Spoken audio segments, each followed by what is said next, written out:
విశ్వనాథ రమగారు అందించిన కష్టే భలే.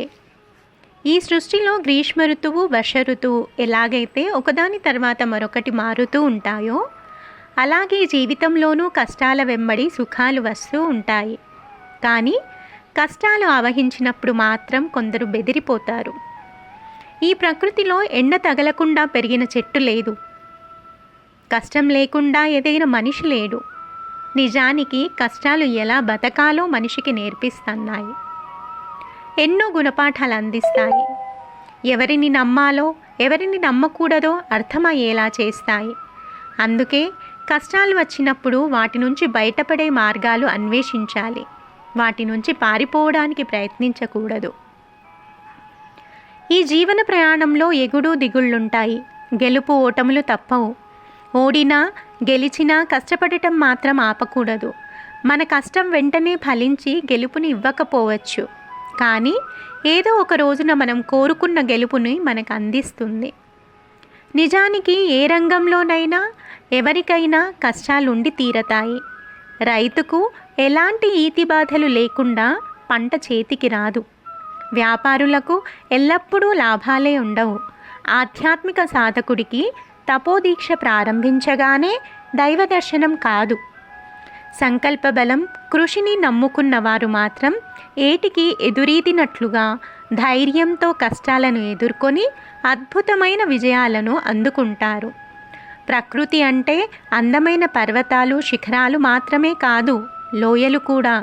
అలాగే జీవితం అంటే ఆనందమే కాదు, ఆవేదన, కష్టాలు కూడా ఉండక తప్పవు.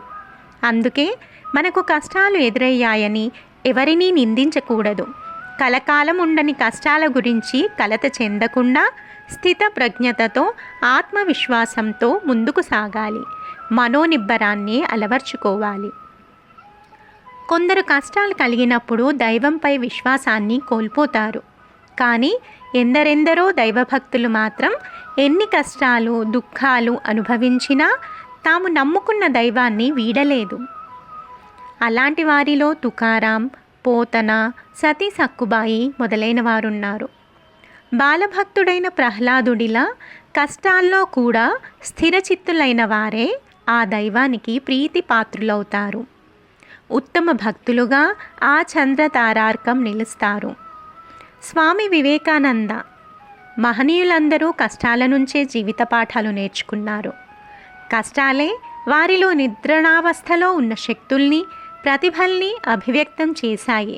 అందువల్ల ఎప్పుడైనా ఓడినప్పుడు ధైర్యంగా నిలబడాలి, గెలిచినప్పుడు స్థిరంగా ప్రశాంతంగా ఉండాలి. మానసిక బలానికి ఇదే నిదర్శనమని తెలుసుకోవాలి అని హితవు పలికారు. కష్టాలు ఎదురైనప్పుడు, సమస్యలను పరిష్కరించుకోలేనప్పుడు చాలామంది నిరాశకు గురవుతారు. నిజానికి మనమున్న పరిస్థితులకి మనమే కారకులం. అందుకే ఆ పరిస్థితులను మార్చుకోగల శక్తి కూడా మనలోనే ఉంది. మంచి వాళ్ళకి కష్టాలు వస్తే వారు రాటుదేలుతారు, కానీ కఠినులుగా మారరు. ప్రతి మనిషి కష్టాలను ధైర్యంతో ఎదుర్కొని సానుకూల దృక్పథంతో ముందుకు ప్రయాణించాలి. సాధారణంగా చాలామంది కష్టం వచ్చినప్పుడే ఆ భగవంతుడిని కొలుస్తారు.